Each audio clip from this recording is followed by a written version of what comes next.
Ika-21 kabanata. At siya'y tumunghay at nakita ang mga taong mayayaman na nangaghuhulog ng kanilang mga alay sa kabangyaman. At nakita niya ang isang dukhang babaeng bao na dooy naghuhulog ng 2 lepta.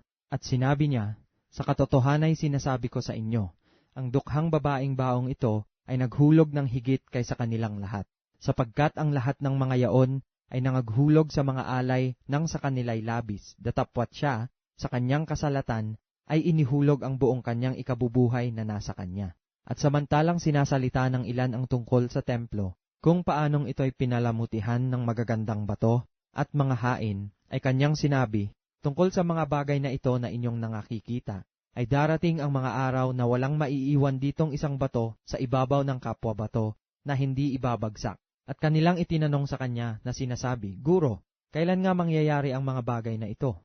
At ano ang magiging tanda pagka malapit nang mangyari ang mga bagay na ito? At sinabi niya, Mangag-ingat kayo na huwag kayong mga iligaw, sapagkat marami ang paririto sa aking pangalan, na mangagsasabi ako ang Kristo, at malapit na ang panahon, huwag kayong magsisunod sa kanila.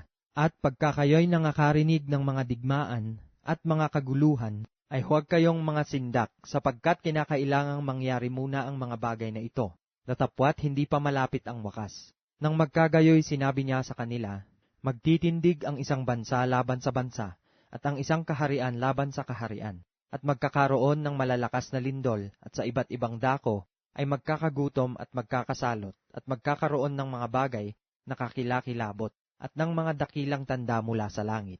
Natapwat, bago mangyari ang lahat ng mga bagay na ito, ay huhulihin kayo, at pag-uusigin kayo, na kayo'y ibibigay sa mga sinagoga at sa mga bilangguan, na kayo'y dadalhin sa harap ng mga hari at mga gobernador dahil sa aking pangalan. Ito'y magiging patotoo sa inyo. Pagtibayin nga ninyo ang inyong mga puso na huwag munang isipin kung paano ang inyong isasagot, sapagkat bibigyan ko kayo ng isang bibig at karunungan na hindi mangyayaring masalangsang o matutulan man ng lahat ninyong mga kaalit. Datapwat kayo'y ibibigay ng kahit mga magulang at mga kapatid at mga kamag-anak at mga kaibigan, at ipapapatay nila ang iba sa inyo. At kayo'y kapupuotan ng lahat ng mga tao dahil sa aking pangalan, at hindi mawawala kahit isang buhok ng inyong ulo. Sa inyong pagtitiis ay maipagwawagi ninyo ang inyong mga kaluluwa. Datapwat pagka nangakita ninyong nakukubkob ng mga hukbo ang Jerusalem, kung magkagayoy talastasin ninyo na ang kanyang pagkawasak ay malapit na.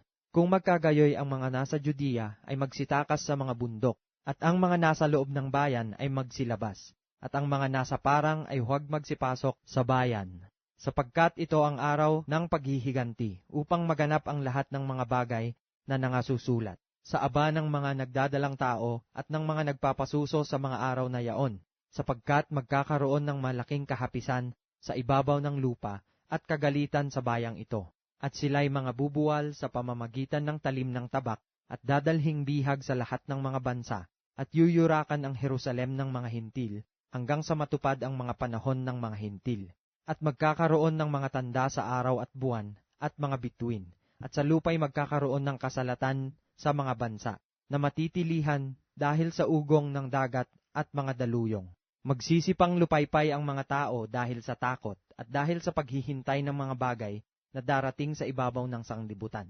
Sapagkat mangangatal ang mga kapangyarihan sa mga langit, at kung magkagayoy makikita nila ang anak ng tao na pariritong nasa isang alapaap na may kapangyarihan at dakilang kaluwalhatian.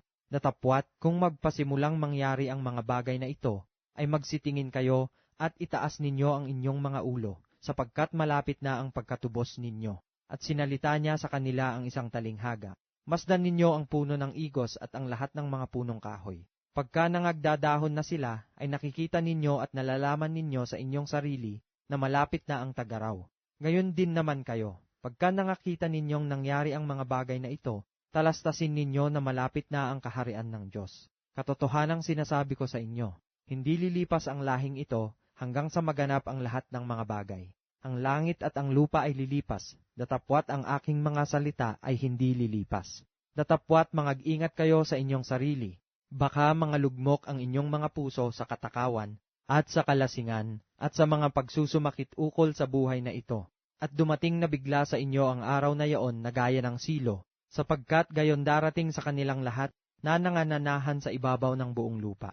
Datapwat mangagpuyat kayo sa bawat panahon, na mangagsidaing upang kamtin ninyo ang makatakas sa lahat ng mga bagay na ito na mangyayari at upang mga katayo kayo sa harapan ng anak ng tao. At araw-araw ay nagtuturo siya sa templo, at lumalabas gabi-gabi at tumatahan sa bundok na tinatawag na Ulibo. At ang buong bayan ay maagang pumaparoon sa kanya sa templo upang makinig sa kanya.